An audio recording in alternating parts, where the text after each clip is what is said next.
Grotte des Aigles, 15 août 1795. Oh Christ, j'ai comme toi sué mon agonie dans ces 3 doubles nuits d'horreur et d'insomnie. Ah, pourquoi cette voix dans mon Gethsémani ne me dit-elle pas aussi tout est fini? Après avoir vécu 2 ans du pain de vie, de l'amour débordant que ton ciel nous envie, pourrais-je vivre en bas de ce fiel mêlé d'eau? Pourrais-je du passé supporter le fardeau? Suivre jour après jour, sans rêver, sans attendre, ce que chacun d'eux rêve et nul ne doit me rendre. Et chaque soir, marchant sans but dans mon chemin, me dire rien ici, rien là-bas, rien demain. Ma vie est un sépulcre où Dieu même condamne le souvenir, semblable à la lampe profane qui ne doit plus brûler dans la paix d'un tombeau. Cœur mort, il faut encore éteindre ton flambeau. Il faut que, si ton feu couve ou si ton sang saigne, toujours la main de glace ou l'étanche ou l'éteigne. Ah, vivre ainsi, mon âme, est un trop heureux d'effort. Pourquoi me réveiller, mon Dieu? La mort. La mort. La mort? Ouais. Si j'étais encore homme, peut-être. Pardonnez. J'oubliais, mon Dieu, que je suis prêtre. Prêtre, dans les cachots par le sang consacré. Homme immolé déjà régénéré.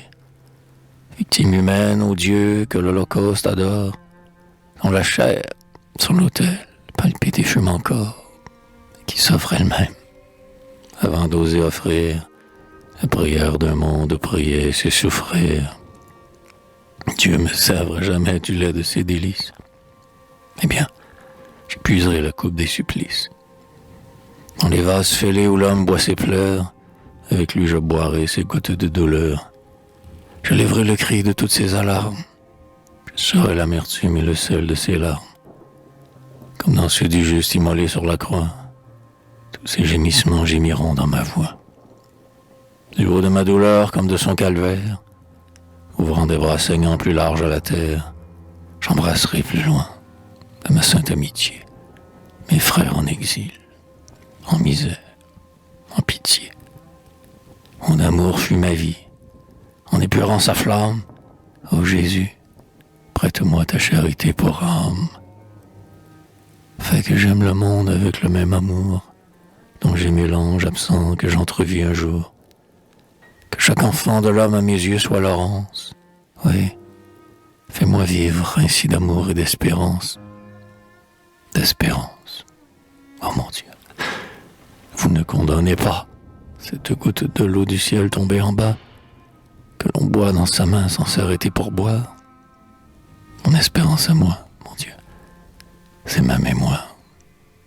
Ouais, quand nos jours d'absence auront été comptés, quand, par divers chemins, nous serons remontés dans le Saint Créateur de nos âmes jumelles, descendir ici, se reconnaîtront-elles? Je m'oublierai moi-même, ô Laurence, avant toi. Et ne suis-je pas elle, et n'est-elle pas moi? Renaître sans se voir et sans se reconnaître, ce serait remourir, Seigneur, et non renaître. Ouais, ton ciel tout entier naît dans ton sein, mon Dieu. Quel éternel retour après le cours à Dieu. Quel regard sans fin, quel long cri de joie, qu'en retrouvant sa sœur l'âme à l'âme renvoie. Quel immortel étreint, tout ce qui s'aima retrouve les doux noms dont l'amour le nomma.